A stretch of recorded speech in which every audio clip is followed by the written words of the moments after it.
নমস্কাৰ বন্ধু বান্ধৱীসকল, আপোনালোকক জ্যোতিক ক্লাছেছ ইউটিউব চেনেললৈ স্বাগতম জনাইছোঁ।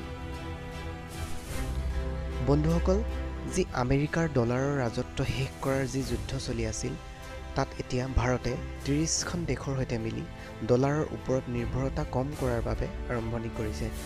আমেৰিকাৰ ৰাষ্ট্ৰপতি ডনাল্ড ট্ৰাম্পে স্পষ্টকৈ কৈছিল যে যদি কোনো দেশ ডলাৰৰ বিৰুদ্ধে যাব তেনেহ'লে আমেৰিকা কঠোৰ কাৰ্য কৰিব।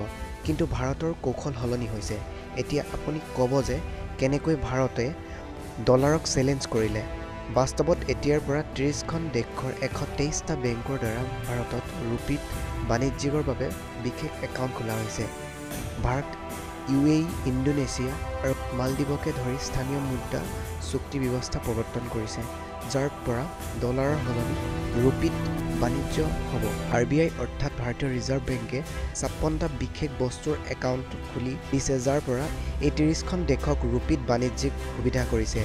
ভাৰত এতিয়া Singapore, Sri Lanka, Bangladesh, Kazakhstan, Oman, Kenya, Malaysia, Fiji, Tanzania, মালদ্বীপকেও ধৰি কমেও 30খন দেশৰ সৈতে ৰুপিত বাণিজ্য কৰি আছে।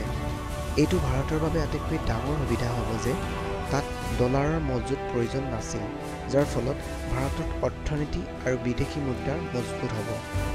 এতিয়া প্ৰশ্ন হৈছে যে আমেৰিকাক কিয় আঘাত লাগিব। আমেৰিকাই স্পষ্টকৈ কৈছে যে যদি কোনো দেশে ডলাৰৰ ওপৰত প্ৰভাৱ কমাবলৈ চেষ্টা কৰে তেন্তে তাৰ বিৰুদ্ধে টেৰিফ আৰু চেংচন লগাব পাৰে। যিকোনো মুদ্ৰাক আন্তৰ্জাতিক হ'বলৈ হ'লে 3টা চৰ্ত পূৰণ কৰিব লাগিব। অধিক গ্ল'বেল লেনদেনৰ জৰিয়তে RBI এতিয়া ৰুপিক মজবুত কৰাৰ বাবে নতুন পদক্ষেপ লোৱা আৰম্ভ কৰিছে। UPI গ্ল'বেল পে'মেণ্ট ছিষ্টেমৰ সৈতে ভাৰতীয় চৰকাৰী বণ্ডক গ্ল'বেল ইণ্ডেক্সত অনা বিদেশী লাগতিয়ালৰ পৰা ৰুপিত লাগতিয়াল সুবিধা প্ৰদান কৰা ভাৰতে ব্যৱস্থা কৰিছে।